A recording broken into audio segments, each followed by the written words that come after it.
آپ نے فرمایا صلی اللہ علیہ وسلم کہ انسان سب سے زیادہ جو قریب ہوتا ہے اپنے رب کے وہ اس پورشن میں ہوتا ہے رات کے، یعنی last third of the night, فی جوف اللیل الآخر او آخر.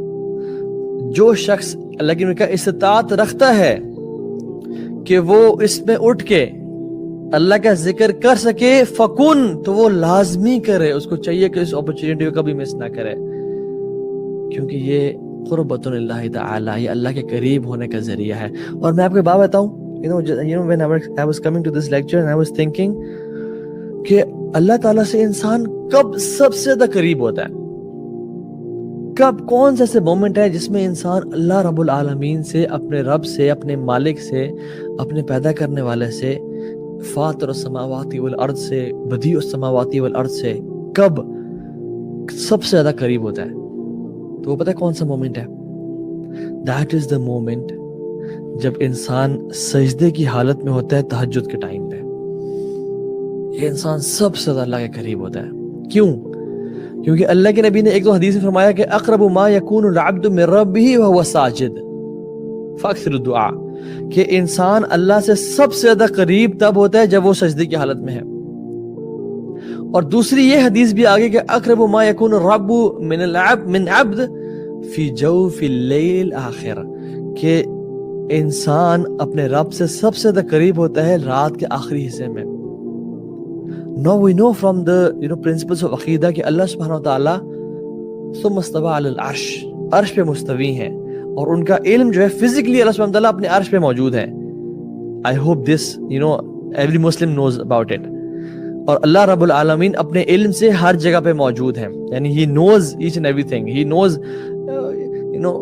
ہم تمہارے شارک سے بھی زیادہ قریب ہیں، ٹھیک ہے؟ تو لیکن فزیکلی اللہ سبحانہ وتعالی اپنے عرش پہ موجود ہے. ثم استوى على العرش الرحمن على العرش استوى، الرحمن عرش کے اوپر مستوی ہے، ٹھیک ہے؟ But a person is closer to Allah subhanahu wa ta'ala when Allah subhanahu wa ta'ala physically comes to the first heaven, and that person is at the lowest of his posture، جو سجدے کی حالت میں ہوتا ہے. This is the moment کہ اللہ بھی پہلے آسمان پہ اور انسان بھی سجدے میں ہے، کہ جب انسان اللہ سے سب سے زیادہ قریب ہوتا ہے، اور یہ قیام اللیل کا ٹائم ہے. تو اس اپرچونٹی کو مس نہ کریں، بیکاز تہجد never fails anyone. دعا made at tahajjud is like an arrow which never skips its target. یہ ایک ایسا نشانہ ہے جو کبھی اپنے ٹارگٹ کو مس نہیں کرتا. اور اگر آپ اور میں سمجھتے ہیں کہ ہم نے ہر کام کر دیا مصیبت سے نکلنے کے لیے، مگر تہجد کی نماز کنسسٹنٹلی نہیں پڑھی، تو ہم نے کچھ بھی نہیں کیا. اور تیسری چیز وَمَنْهَاتًا عَنِ الْإِثْمِ، کہ یہ وَمَنْهَاتًا عَنِ الْإِثْمِ کا مطلب یہ ہے کہ یہ گناہوں سے انسان کو دور کرتا ہے. وَتَكْفِيرٌ لِلسَّيِّئَاتِ، اور گناہوں کو دھونے کا باعث بن جاتا ہے.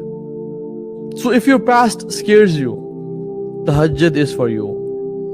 If you want to leave a sin, وَتَكْفِيرٌ لِلسَّيِّئَاتِ، if you are attracted towards women, if you are addicted to drug یا porn addiction ہے، یا کوئی particular sin ہے، یا کوئی secret sin ہے جس میں آپ involved ہیں،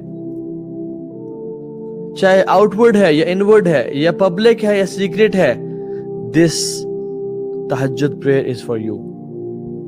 وَمَنْهَاتٌ عَنِ الْإِثْمِ وَتَكْفِيرٌ لِلسَّيِّئَاتِ، کہ یہ گناہوں سے انسان کو دور کرتا ہے، اور یہ خطا کاروں کو، جو لوگوں نے اپنے نفسوں پہ ظلم کر دیا، ان کے گناہوں کو دھو ڈالتا ہے.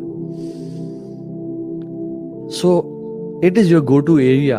This is your go-to prayer جس میں ہمیں جانا چاہیے. اللہ کے نبی صلی اللہ علیہ وسلم کے پاس ایک دفعہ جبریل امین آئے اور کہا، اللہ کے نبی نے کہا کہ آتانی جبریل علیہ السلام، یعنی اللہ کے نبی صلی اللہ علیہ وسلم ان کو کہہ رہے ہیں علیہ السلام، آتانی جبریل علیہ السلام، فقال یا محمد عیش ما شئت فإنک میت، اے محمد آپ رہیں جب تک زندہ رہنا چاہتے ہیں، لیکن ایک دن آپ کو رب سے ملنا ہے، ایک دن آپ کو وفات پا جائیں گے.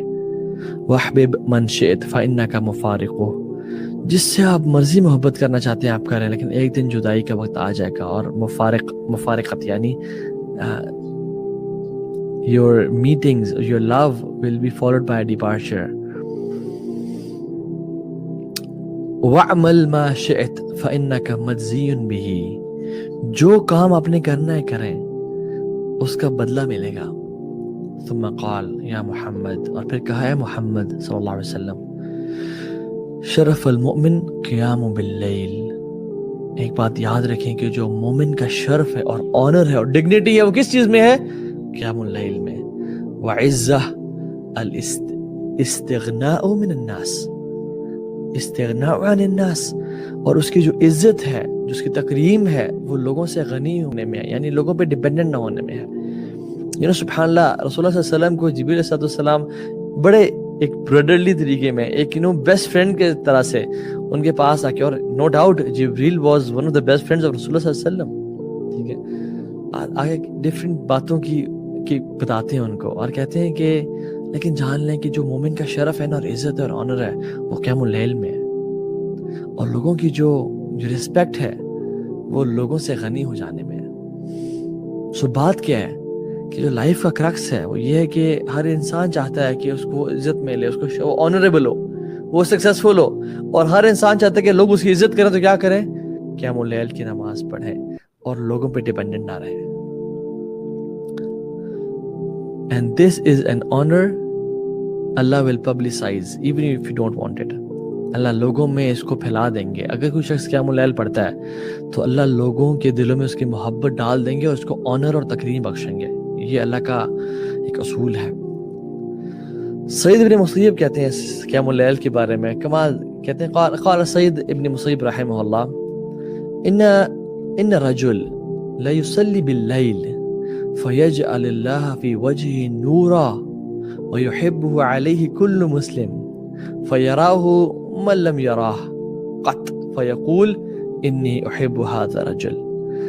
سیدنا مصیب کہتے ہیں رحمہ اللہ کہ ایک شخص جو اللہ کی رضا کے لیے قیام اللیل کرتا ہے، تہجد کی نماز پڑھتا ہے، تو اللہ تعالیٰ اس کے چہرے میں نا نور کو بھر ڈالتے ہیں. اللہ تعالیٰ اس کے چہرے کو نا نور سے بھر دیتے ہیں، اور ہر مسلم اس بندے سے محبت کرنا شروع ہو جاتا ہے. اور اس میں یعنی وہ قیام اللیل کی وجہ سے ایک عجیب سا نور اینڈ بیوٹی ایگزامن کرتا ہے اور آبزرو کرتا ہے.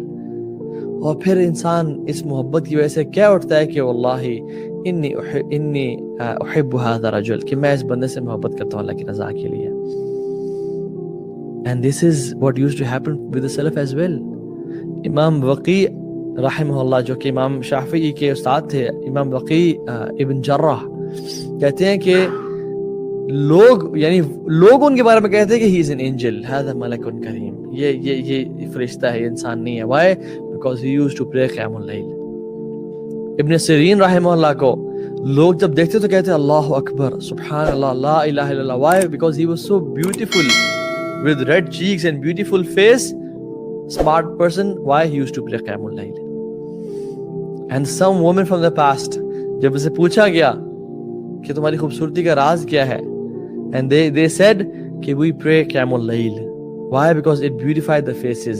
although یہ main reason نہیں ہونا چاہیے انسان کا کہ I pray قیام اللیل to beautify، لیکن these are side benefits. no doubt جو شخص پڑھے گا قیام اللیل اس کو اللہ سبحانہ وتعالیٰ نصیب کریں گے. ایسا عطا رحمہ اللہ نے بہت کچھ کہا کہ جو شخص پڑھتا ہے اس کی آنکھوں میں جو ہے نا نور ہوتا ہے، اس کے چہرے پہ ایک وجاہت ہوتی ہے، اس کے جسم میں انرجی ہوتی ہے، اور جب وہ صبح اٹھتا ہے he wakes up full of energy and people love him like crazy. as we see stars on the sky کہ وہ چمک رہے ہیں، likewise جو آسمان کے فرشتے ہیں، جو اللہ کے مقرب ملائکہ ہیں، وہ اس زمین پہ بھی کچھ سٹارز دیکھتے ہیں. اور وہ سٹارز کیا ہیں؟ جن گھروں میں قیام اللیل کی نماز پڑھی جاتی ہے اور تہجد کی نماز پڑھی جاتی ہے اور اس میں قرآن کی تلاوت کی جا رہی ہوتی ہے.